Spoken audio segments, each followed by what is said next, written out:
Here we are down in Hargil, Texas. We're gonna cruise the roads tonight. There's a storm system moving in, so we're trying to hit the front edge of that system. It always stirs the critters up. As you can see, we've got a lovely picnic table that is chained down. This is ghetto, South Texas ghetto style right here. You can see it's chained down. The heaviest chain. Hopefully we find some rattlesnakes. We're looking for rattlesnakes tonight, even big. So wish us luck. We're gonna be going down Brush Line Road, and it's just a little road that runs pretty much into nowhere. So we'll see if we can't get lost on these roads and find some snakes. All right, so here we are. We're stopped in the road. There's a bug in the car. What are you talking about? There's the bug. Got the bug. Got the bug. They're worried about a bug. Fuck that bug. Very possibly poisonous. You better eat it. Shit, that's good. That tastes good, actually. Some bugs are good, some bugs aren't. If it's poisonous, you're going to be able to taste, and it's going to be poisonous. And he just ate the bug. Just ate the bug. This one is actually poisonous. I can taste it. Had a good flavor, but if you chew it, it's actually a good way to find out if something's edible or not. If you chew it, leave it in your gum for a minute, wait, and if it has a like a burning sensation, then it's poisonous.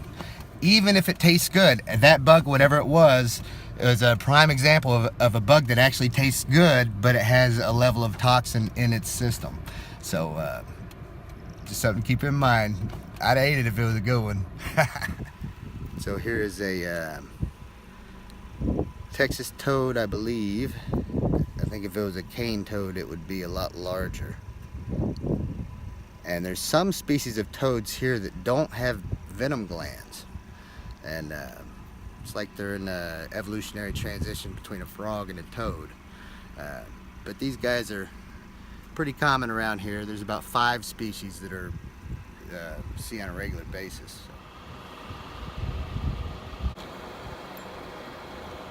Alright, what we have here is a little Crotalus atrox, little dead rattlesnake. And this guy is gonna make a good hat band. You never want to do this. This guy's, his venom is fully intact.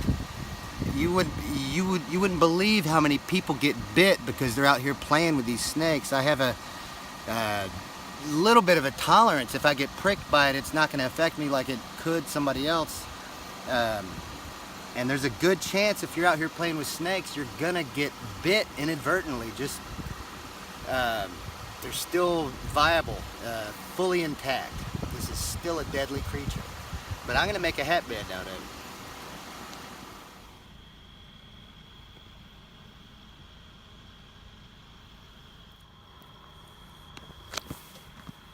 What we have here is a big ass grasshopper. And these guys taste like shit. Nothing much eats them. So I'm not even gonna try it. So we'll just let him go on his way.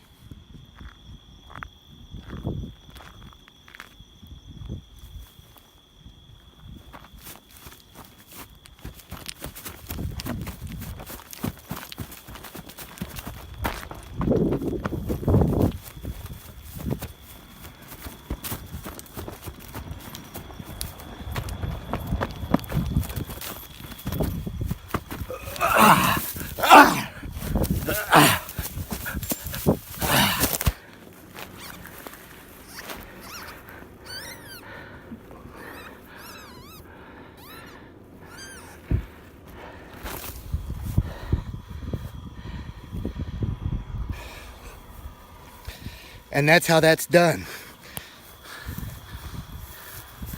This is a South Texas rat.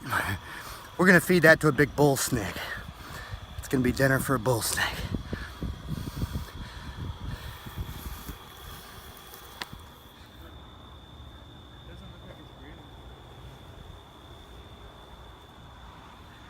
So what the fuck?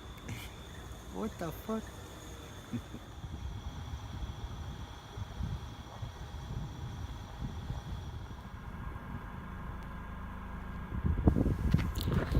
Here we have a dung beetle.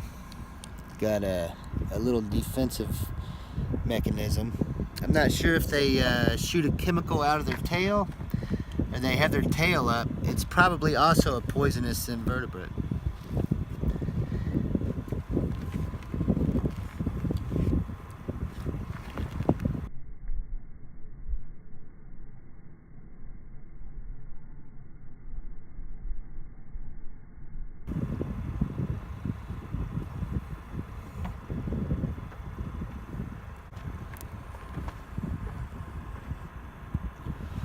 Here we have some type of wild fruit, some kind of tomatillo or something. Not sure if it's edible. It doesn't look like it's quite ripe. If it does, it's a little bit hard, but pretty interesting. Grows on a vine down here. I've seen it around. We were fortunate enough to interrupt the predation of this rabbit. Look at that.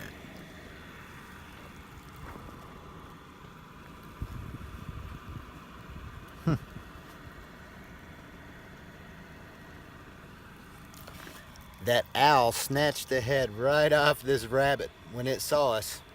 This rabbit is still warm. It just snatched it up just now right in front of us. And we sat there and gave it some time, and it snatched the head off and flew right off with it.